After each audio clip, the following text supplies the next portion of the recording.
desobediência de Saul. Então, tem dois tipos de pessoas. Tem uma pessoa inteligente, se é você, diga amém. E tem a pessoa sábia. A diferença da pessoa inteligente para a pessoa sábia é que o inteligente, ele erra e ele aprende com os seus erros. E porque ele errou e porque ele aprendeu, ele não erra mais. Mas as pessoas sábias são aquelas que não precisam errar para aprenderem. Elas aprendem com os erros dos outros. E hoje, como você é uma pessoa sábia, nós vamos aprender com os erros de Saul. Saul, como você sabe, foi o primeiro rei da história de Israel. Em 1 Samuel capítulo 8, a Bíblia nos ensina que o povo de Israel pediu ao profeta Samuel, que era o juiz, profeta e sacerdote da época. As pessoas pediram um rei, porque Samuel já estava velho e ele tinha dois filhos. Dois filhos de Samuel eram Joel, primogênito, e Abias. Mas a Bíblia diz que as pessoas disseram que os filhos de Samuel não seguiam o exemplo de Samuel. Eles se pervertiam, se corrompiam. E as pessoas pediram um rei. Samuel levou o caso a Deus e Deus disse: olha, não é você, Samuel, que eles estão rejeitando, mas é a mim. Dê um rei para esse povo. E a história nos conta que foi levantado Saul como primeiro rei da tribo de Benjamim. E Deus começou aprovando o ministério daquele rei. Era um rei belo, um rei muito alto. A Bíblia diz que ele era mais alto que todos os homens em Israel. Jovem, belo, bonito, alto. E tinha tudo para ser um rei maravilhoso e ter o seu ministério confirmado. Mas quando chegamos no capítulo 13, Israel sempre estava em guerra com os filisteus. Então o crente também sempre vive em guerra. Diga misericórdia. Nós sempre estamos em guerra. Por isso precisamos estar atentos. E como Samuel prometera que ia chegar em 7 dias para sacrificar, era costume antes de ir para a guerra, sacrificar a Deus, para que fosse bem sucedido nas batalhas. Talvez você não esteja sendo bem sucedido nas suas batalhas, porque você já não está mais sacrificando a Deus. Aí você vai dizer: mas sacrifício, eu não estou falando de sacrifícios de animais, que já foi abolido há muito tempo, mas talvez uma vida no altar. Muito mais do que animais, Deus quer a sua vida, Deus quer a obediência. Diga amém. E aí, como Samuel estava demorando, ele resolveu sacrificar a Deus. Parece até ser uma coisa boa. Só que ele era rei, ele não era sacerdote. Deus incumbiu a tribo de Levi, os levitas, para de dentro da tribo dos levitas saiu os sacerdotes, e os sacerdotes eram o único que podiam oficiar, oferecer sacrifícios a Deus.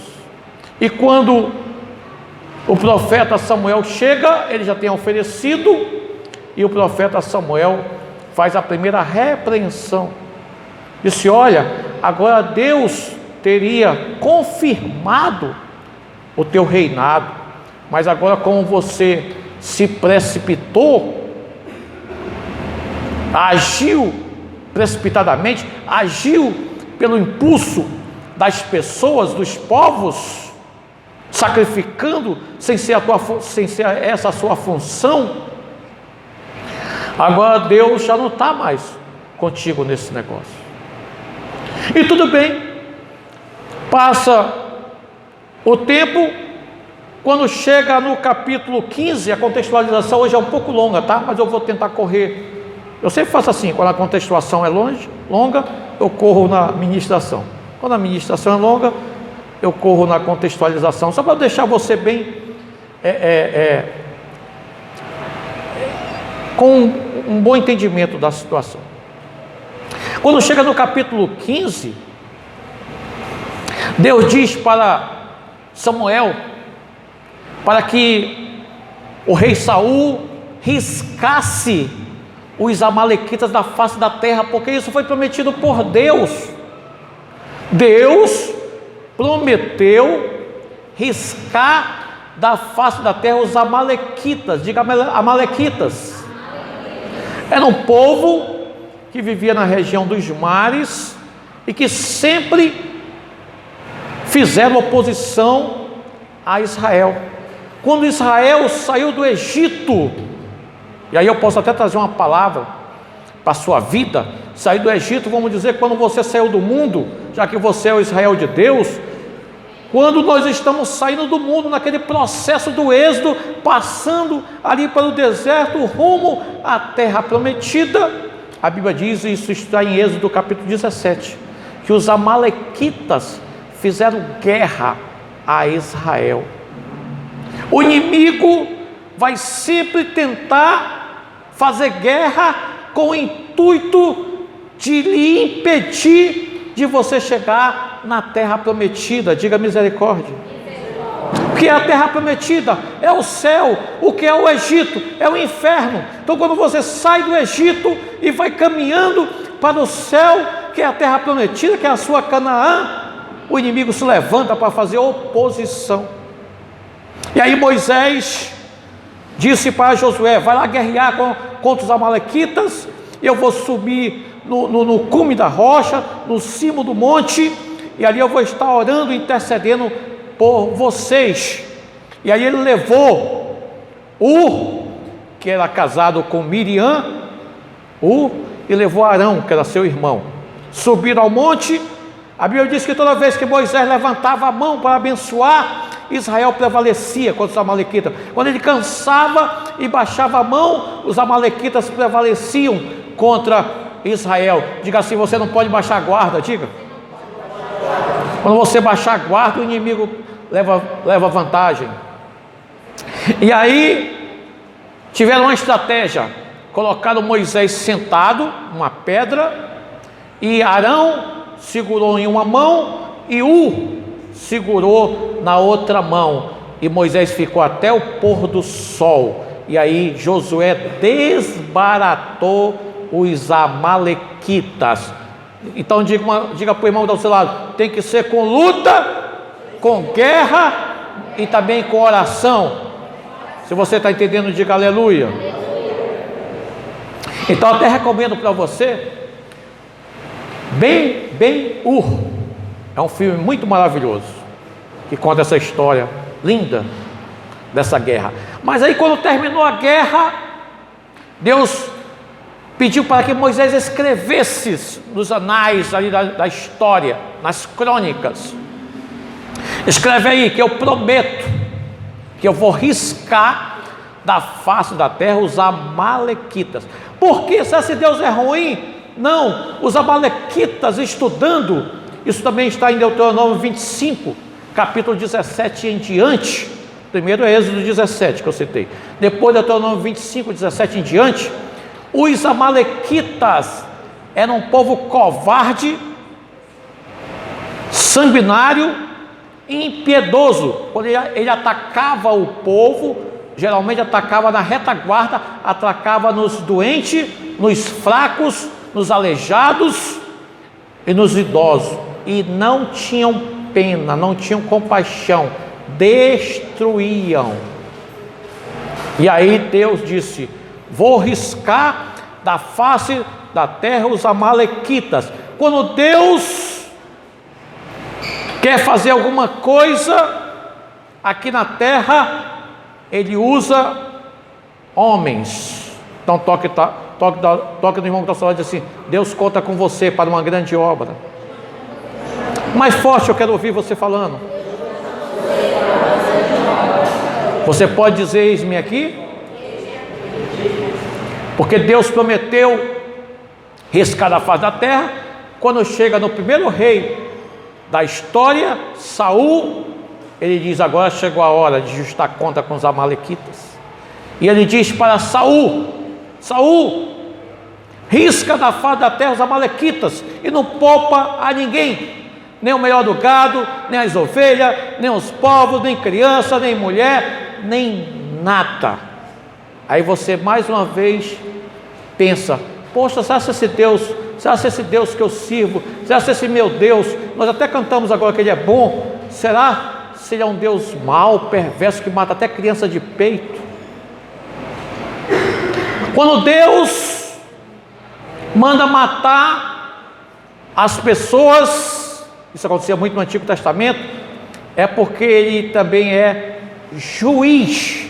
E quando Ele usava Israel era a espada de Deus, e Deus sabe todas as coisas. Aqueles povos, nações, eram povos muito maus. Tem outras coisas que eu não vou falar muito ainda dos amalequitas, porque senão a gente não vai para o texto. Mas Deus espera completar, vou falar bem alto, né, porque o pessoal está falando. Deus precisa completar a medida da iniquidade.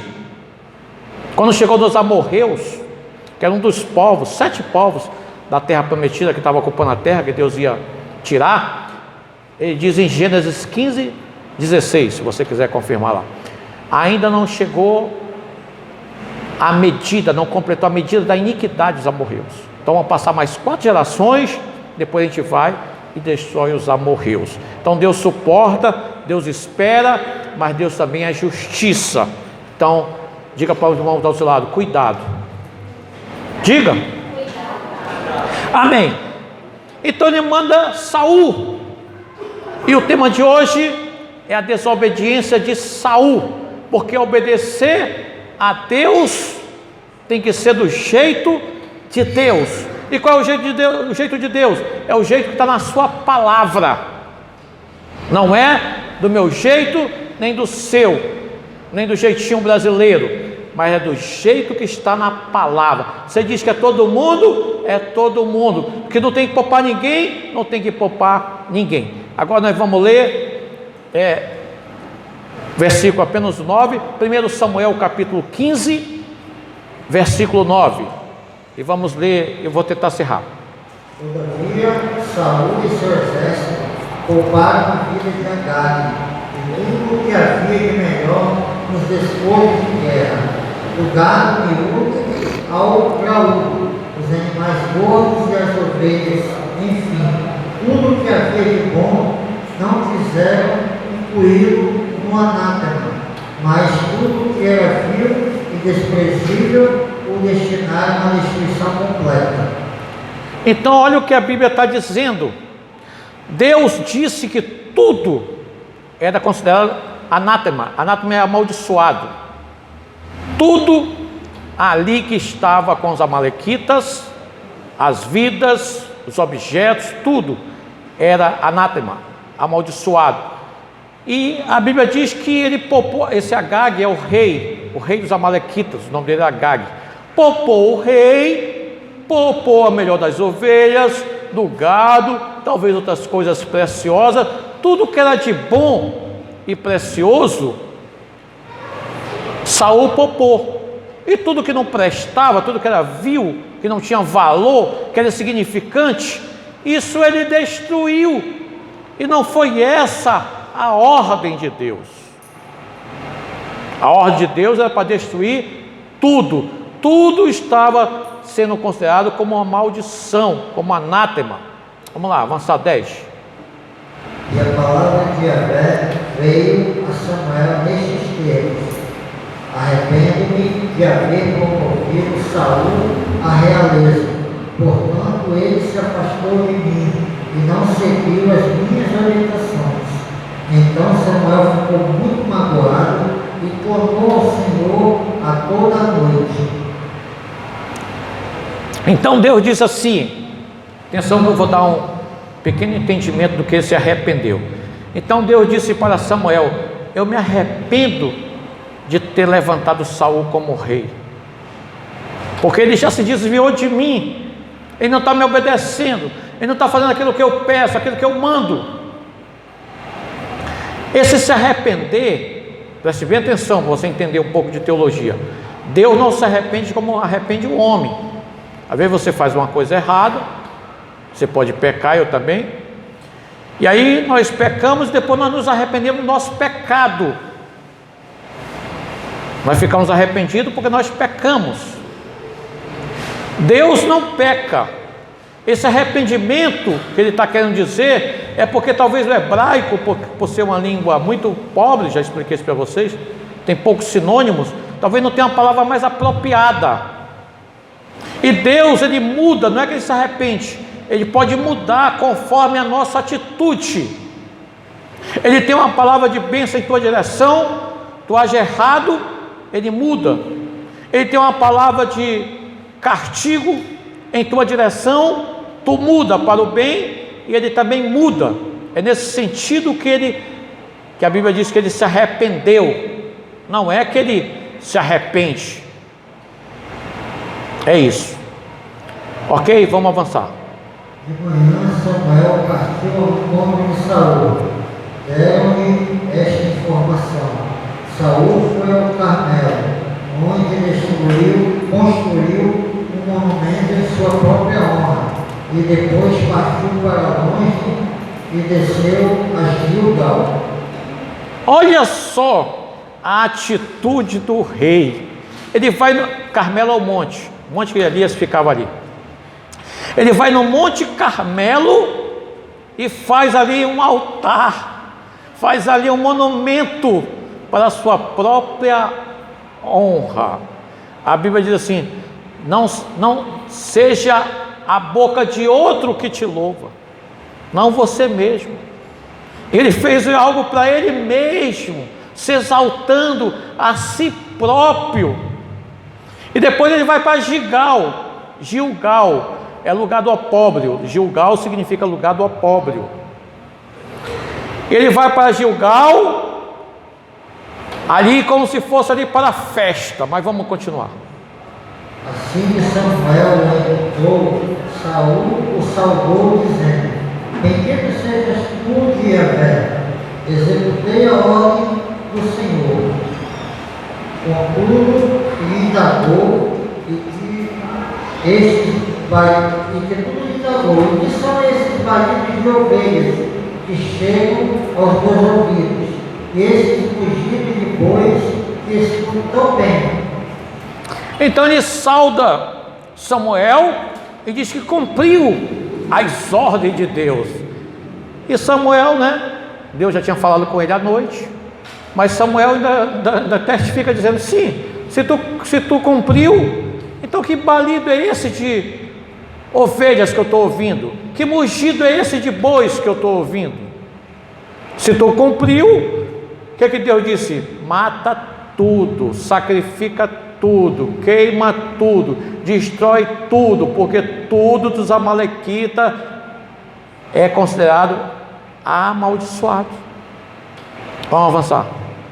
Ao que replicou Saul, os guerreiros expulsaram de Amaleque. Eles preservaram o melhor dos animais grandes e dos pequenos, a fim de oferecê-los em sacrifício ao Senhor. E teu Deus, porém, destruímos totalmente o restante.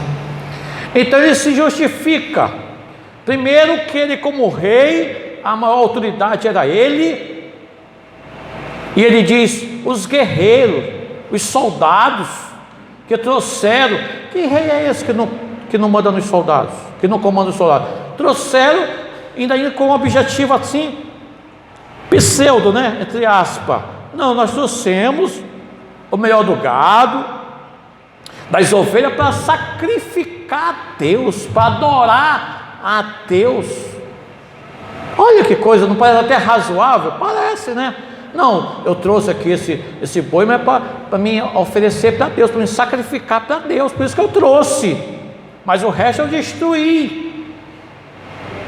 Deus não quer argumento, gente.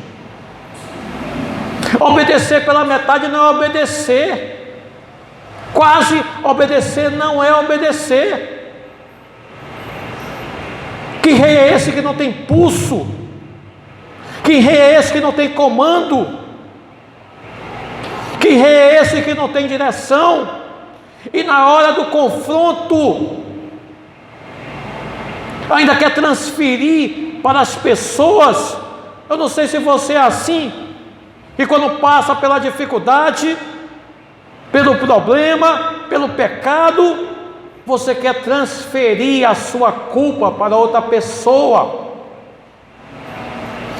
Eu tenho ministrado que diante do confronto com Deus, a melhor arma é a rendição. Que Deus quer ouvir de uma pessoa quando está errada, quando está em pecado, é a prostração, é a reverência, e a confissão. Pequei mesmo, estou errado sim, estou me arrependido sim, vamos resolver isso, e não transferir, e não passar adiante, e não dizer que o problema não é seu. O problema é seu sim. Deus quer falar com você sim. Não é com os soldados. Se fosse com os soldados, Deus se dirigia aos soldados. Deus está se dirigindo ao rei. E este homem coloca a culpa nos soldados, com esse falso objetivo de dizer que poupou para sacrificar a Deus. Poupou porque já estava com o olho nos animais, na ganância, nas riquezas. Poupou o rei porque talvez quis fazer uma aliança, um conchavo. Mas vamos avançar. Diante disto, Samuel censurou Saul, ordenando-lhe: cala-te, deixa-me te dizer o que Yahvé me revelou durante esta noite passada. Então me rogou Saul: diz-me. Samuel falou: por menor que sejais os teus próprios olhos, não és o chefe das tribos de Israel? Yahvé te ungiu rei sobre Israel. Lê mais um. Ele te enviou como missionário com a seguinte recomendação: parte, decreta o anátema sobre estes pecadores, os amalequitas, faz-lhes guerra até que sejam exterminados. Então Samuel disse: olha, tu mesmo se achando pequeno,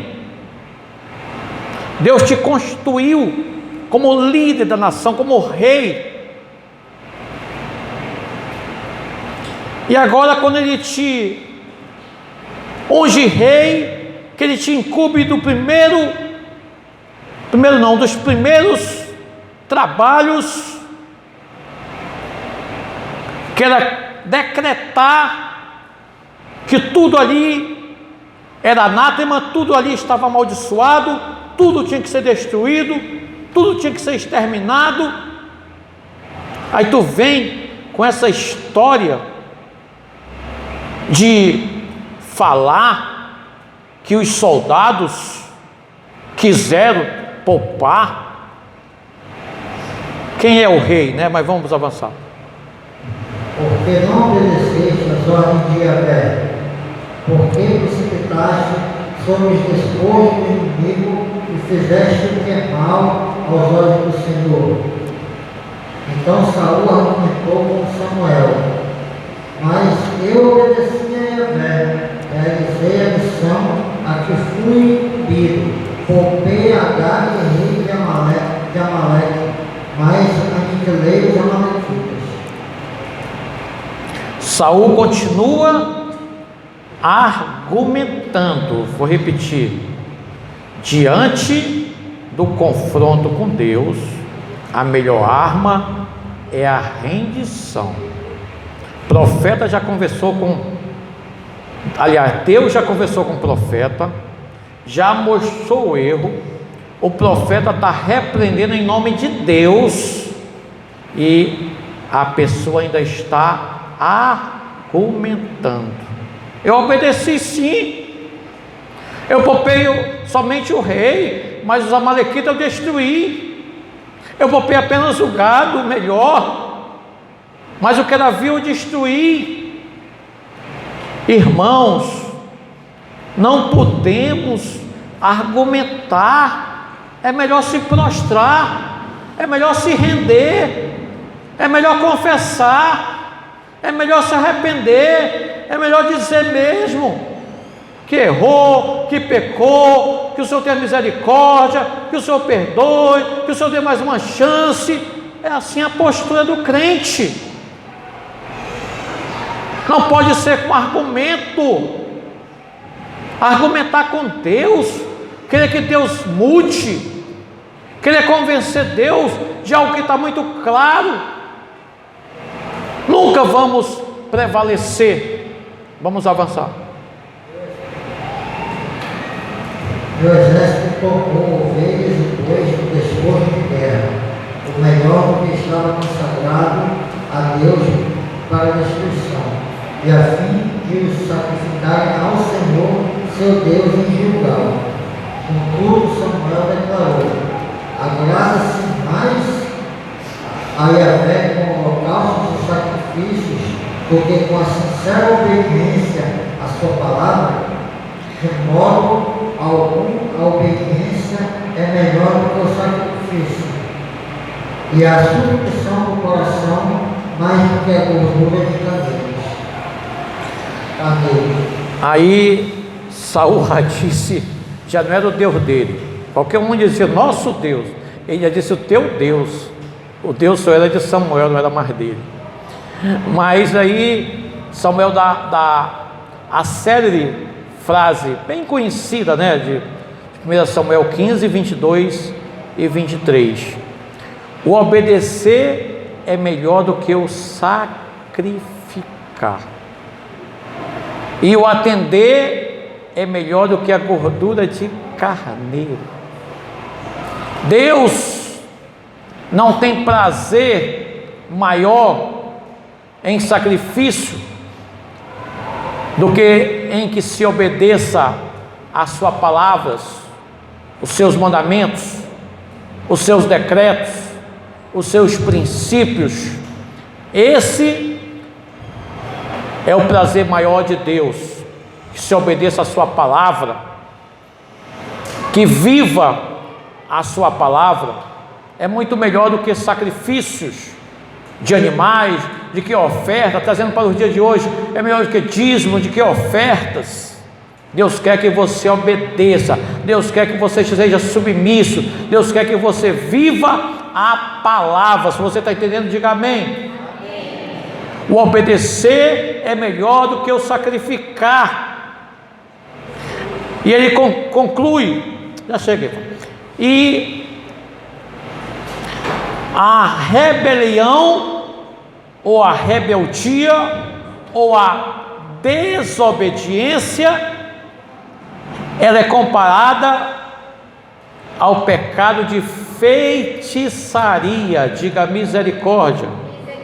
Diga todo desobediente